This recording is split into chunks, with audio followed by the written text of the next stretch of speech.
Feeling overwhelmed trying to plan the perfect Disney vacation? But what if you're stressing over experiences that aren't even worth it? So, to ensure your Disney vacation is truly unforgettable, we're sharing the 15 most overrated Disney experiences that most first timers can skip and what you should do instead to save money, time, and stress up next.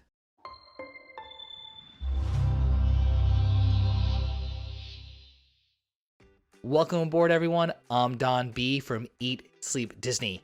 And while those Disney parades look magical in their promotional videos, the reality often involves staking out a spot 30 to 45 minutes early, standing in the Florida heat, and watching a procession that lasts just about 12 to 15 minutes.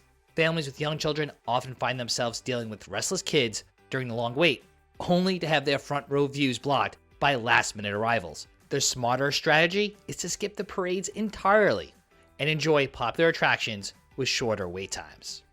If you absolutely must see a parade, see if there's an evening parade occurring, as these often have better theming, light effects, and cooler temperatures that make the experience more worthwhile. Character dining is a signature Disney vacation experience, but we often find that it doesn't always live up to the hype for how much it costs. These character meals are some of the priciest places to eat across Disney World, and the interactions with characters are often brief. Additionally, the food quality at these restaurants is often underwhelming, so you're paying a premium for the characters, not the food. So instead of a rush meal at one of these extremely popular restaurants and leaving disappointed, meet the characters in the parks. Almost all of the characters you can find at a character restaurant have a free place to meet them somewhere in one of the parks. Disney heavily promotes the idea that celebrating birthdays, anniversaries, or first visits at the parks will result in magical moments, special treatment. In reality, most button wearers receive nothing more than a standard happy birthday greeting from busy cast members. The days of surprise upgrades, complimentary desserts, or special character interactions for celebration buttons have largely disappeared as the parks have grown more crowded and operations more streamlined.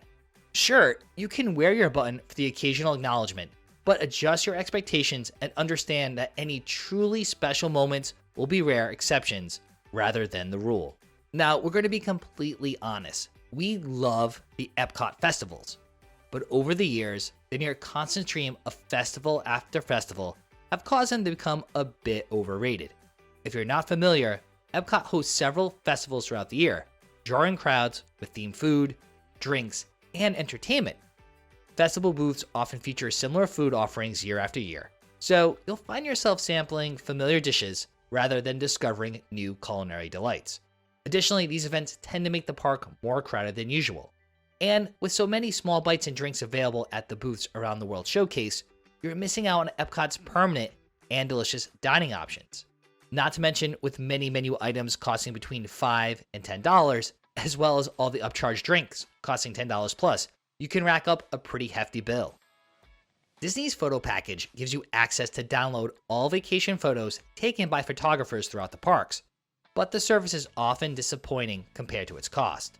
The $199 advance purchase price, or $269 if purchased during your trip, promises professional photos throughout your vacation, but photographers aren't always stationed where indicated in the app, and the photo quality varies dramatically depending on the individual photographer's skills. Many PhotoPass photographers are usually happy to take pictures using your personal camera or smartphone. So save your money for a more worthwhile Disney upgrade and skip paying for your photos. Moderate resorts at Disney World bridge the gap between value and deluxe accommodations. While they offer some upgrades, you may find that they don't always justify the higher price tag. Room sizes are only marginally larger than value resorts. So yes, you'll get a bit more space, but not enough to make a significant difference in comfort for most guests. Additionally, these hotels offer significantly improved dining options, including table service restaurants. However, the food quality and variety aren't drastically different from what you find at value resorts. Of course, these are still an upgrade from value resorts, but you may get more out of your trip by splurging more and booking a deluxe resort. It's more important to consider how much time you plan to spend at your hotel, how often you plan to eat at the dining options, and what parks you want to be close to before opting for a moderate resort just because of the price point. The Disney dining plan is often touted as a convenient way to prepay for meals during your Walt Disney World vacation. However, it may not be the cost-saving option many believe it to be. Instead of automatically adding a dining plan to your vacation package, it's important to carefully consider your eating habits and preferences. Remember that the Disney dining plan's primary benefit are convenience and the ability to budget in advance. It's not designed as a money-saving tool, and you may find yourself losing money if you don't strategically plan your meals. Ultimately, if you enjoy trying various restaurants and don't mind planning ahead, a dining plan might work for you. However, if you prefer flexibility or lighter meals, paying as you go could be a better option. One of the best ways to decide if a Disney dining plan is really worth it is to work with an authorized Disney vacation planner. Now, Heidi and I are not travel advisors. That's why we've partnered with Minnie Van Travel. They are the official travel partner of Eat, Sleep, Disney. We book all our Disney World trips with Minnie Van Travel, and you can take advantage of their deals and promotions, as well as their expert advice for planning your Disney trip by using our exclusive link down in the description. Disney's Lightning Lane services promise quick access to popular attractions, but are they truly enhancing your park experience? These paid options allow you to skip regular standby lines for select rides. While convenient, they come at a hefty price tag, often between $15 to $30 plus per person per day on top of park admission. But depending on when you visit, honestly, the lines probably won't be as bad as you think, especially if you're visiting off-season. With some smart planning, you can enjoy most rides, if not all, without coughing up the extra cash. First, arrive early for rope drop. The first couple hours in the park tend to be the quietest, and that's when you can go on the most popular attractions with minimal wait times. Use the My Disney Experience app to check live wait times and strategically plan your day. Go on popular rides during the parades or fireworks. And keep in mind, at Magic Kingdom, the park usually stays open a couple hours after the fireworks show, and wait times tend to decrease. Take advantage of single rider lines where available for certain rides, and don't forget that you can get in one last ride as long as you're in line right before the park closes. So you can get on Tron, Seven Dwarfs Mine Train Ride, or Guardians of the Galaxy 1 minute before park close and get in that final ride with lower wait times. While the idea of watching fireworks in a reserved area before or after dining on unlimited treats and drinks sounds enticing, Disney's firework dessert parties often fall short of expectations. The viewing areas don't offer much better views than what you can typically find for free in the parks.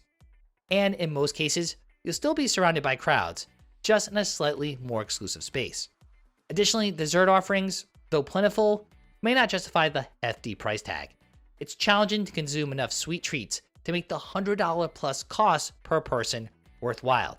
There are plenty of great viewing spots for all the fireworks shows that don't require you to pay extra. Yes, you may have to arrive a little earlier to stake out a spot, but you don't need to splurge on a dessert party to enjoy the show. You probably can also skip the Minnie Van Transportation. These polka-dotted Chevrolet vehicles, operated through the Lyft app, charge an eye-watering premium, often 2, 3, or sometimes 4 times more than the standard rideshare options for identical trips. While drivers are knowledgeable about Disney, and vehicles include complimentary car seats, the fundamental service remains transportation from point A to point B. The cute exterior and Disney music playlists simply don't justify the significant upcharge. Most times you can use the free Disney transportation provided to you, or if you're in a hurry, Uber or Lyft will be significantly cheaper. There's no doubt that character meet and greets are a staple of the Disney park experience for some, and we do recommend them. But instead of hopping in line to meet each and every character you spot, prioritize your favorites so you don't end up spending all your time in lines for brief meet and greets with characters you don't really care about. That being said, your younger children who are big fans of specific characters often find these meet and greets super special. Seeing their favorite princess or superhero in person can be the highlight of the trip. Just remember, the quality of your experience can vary depending on the specific character, time of day, and your own expectations.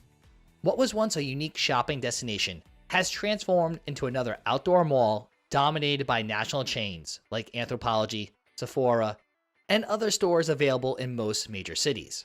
The Disney-specific merchandise in Disney Springs is virtually identical to park offerings, often at identical prices, while the dining reservations at the restaurants in Disney Springs are just as challenging to secure. Factor in the time-consuming transportation, crowded parking garages, and multi-acre walking distances, and many visitors quickly realize they've dedicated a valuable vacation day, or even a half a day, what amounts to a glorified shopping mall experience. For many visitors, the time spent here would be better used in the actual theme parks. Events like Mickey's Not So Scary Halloween Party and Mickey's Very Merry Christmas Party have seen continuous price increases while offering largely the same entertainment year after year. Ticket prices now range from $119 to over $200 per person, depending on the date, but it is effectively a 5-hour event. Most concerning is how these events have evolved from genuinely special experiences into the only opportunity to see seasonal entertainment that was once included with regular admission. Character meet and greet lines can stretch up to hours for the most popular characters, forcing difficult choices between waiting in those lines or experiencing the exclusive entertainment that was a primary reason for purchasing tickets. The exclusive parades and fireworks shows are indeed special, but the promised lower crowds never really materialize. While these parties do include seasonal treats and character meet and greets, they can't offset the cost that these parties essentially cost as much as a full day ticket while offering significantly fewer operational hours.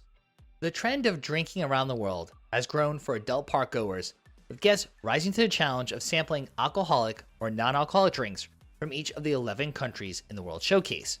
While it may sound exciting, this challenge can be overrated. For starters, costs can add up quickly. With drinks often priced over $12, you can easily spend upwards of $150 just on alcohol. On top of the cost, attempting to drink in all 11 countries in one day is physically demanding. You may find that you end up feeling unwell and miss out on other EPCOT attractions during the day, or that you don't have the energy to take on another day at Disney when you wake up the next morning. Instead of trying to hit every country, we recommend choosing 3 or 4 countries with drinks that genuinely interest you. Or you can opt to share drinks with friends to sample more without overindulging. And if you're committed to taking on the challenge, make sure you eat enough and drink water as you go. Disney World offers many popular attractions, but beware of falling into the trap of only doing what others say you have to ride. Some popular rides just don't live up to the hype for the length of time you spend in line. For example, Jungle Cruise at Magic Kingdom often misses the mark for people, as the style of jokes often falls flat.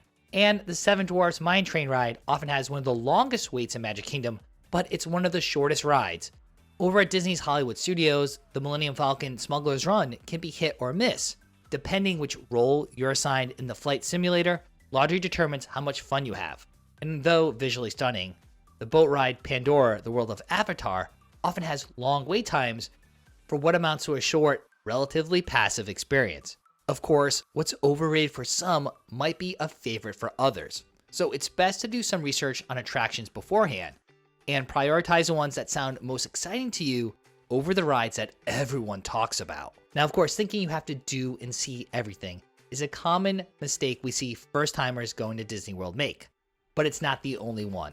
So to help ensure you're one step ahead of everyone else in the parks, we put together a complete look at the Walt Disney World mistakes you don't want to make. From overspending when planning your trip, not packing appropriately, and making huge mistakes that can waste time in the parks, we cover it all in that video. That way your Disney vacation is truly unforgettable.